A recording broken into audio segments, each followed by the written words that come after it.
Brothers and sisters, this is just the beginning of our struggle. Our objective is to take down Andrew Jackson and all symbols of white supremacy. We will not rest. We will not rest until that happens. I care about Indians, I care about white people, I care about everybody, man.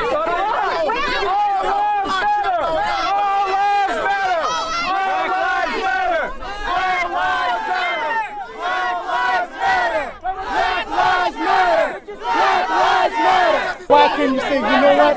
Yes, Black Lives Matter, because I can see what's going on in America today. So what can I do? What can I do as a fellow American to help? My position is that all lives matter.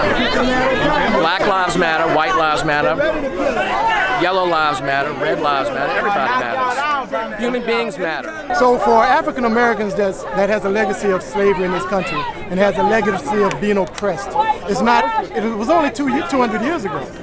That's not long in the annals of time. So when I say my life matters and all friends of mine, family members of mine that are being murdered in the streets because they black, when I say that matters and someone comes back and says, well, all lives matter, that's an insult. I'm not saying all lives don't matter, but I'm saying, hey, look what's going on in my community. As Americans, can we galvanize and address that issue so that we can stop it? But then my fellow Americans turn their back and say all lives matter. So yes, I'm outraged. He might be a great police officer. I've been stopped by white police officers.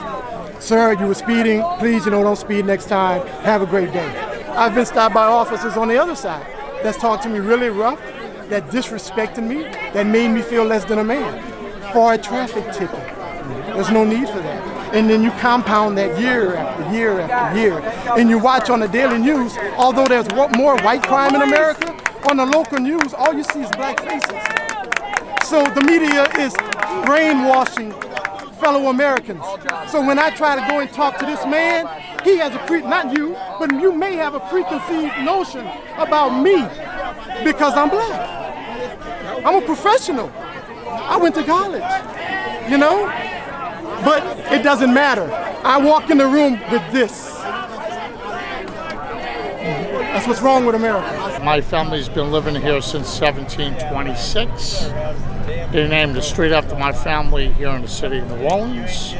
It's the longest street in the city, the longest street in Paris, France. My family, more than likely, would have owned slaves.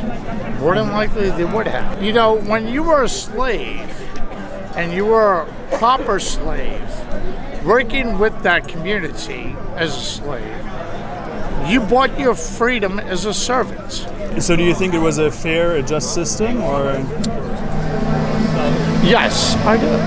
Yeah? Because if they were back in Africa, what would they be doing? We clothed them, we feed them, we gave them a way of life. So essentially you're saying you actually gave them a chance to better their lives? Of course! Of course we did. My name is Susan Landrum. I'm a resident of New Orleans, Louisiana for 51 years. Regarding the taking down of statues, in my opinion, these statues are a part of history. They've been here hundreds of years. The people who protest the statues should really take their valuable time and try to make the world a safer place, which is much more important than trying to change the course of history. What they're trying to do with the Andrew Jackson statue here in the city of New Orleans, with the Burgard statue that's off of City Park, Robert E. Lee, they want to pull them down to the ground, change history, and claim history as their own. And I think it's repulsive that they take down these statues. Why do you think that? Why do I think that? Because this is history. It is what it is. It's history. I mean, in Germany, you didn't burn down all the concentration camps, did you? You left them there to know that what people do. And that's the same as this man. I mean, this man did some good things and he did some horrible things. He's responsible for what they call the Trail of Tears, where they took the Indians and marched them to Oklahoma. And what's ironic what's going on today, in D.C. they opened up a Black History Museum. You know what? How I feel about that? I feel that's wrong. You know why? Because you know what we need? We need one history museum. You know, and within that one history museum, it should be everybody represented. Now, everybody doesn't feel the same way I feel. You know, and I can see both points. But we need one history book, not two. If it wasn't for Andrew Jackson, we'd all be speaking Queen's English. We'd be a British subject. We'd still be coming over on ships. We would be. Here in New Orleans, we have statues that honor the people who brought us to where we are now as far as creating the city, creating the wonderful things that we have, bringing the cotton down the river, building our buildings on top of big bales of cotton. I mean, hello, I mean, they sold their people to us. I mean, I don't think the Europeans had a problem at that time of taking an individual and having them work into our fields of picking cotton, chopping down sugar cane. Forging their way so that we can live a safe life here now in 2016.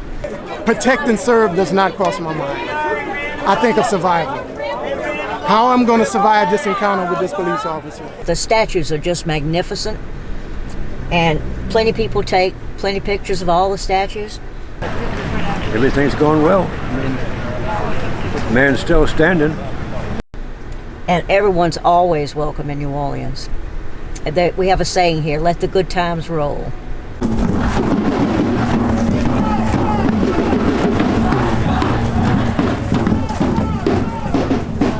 We who believe in freedom cannot rest.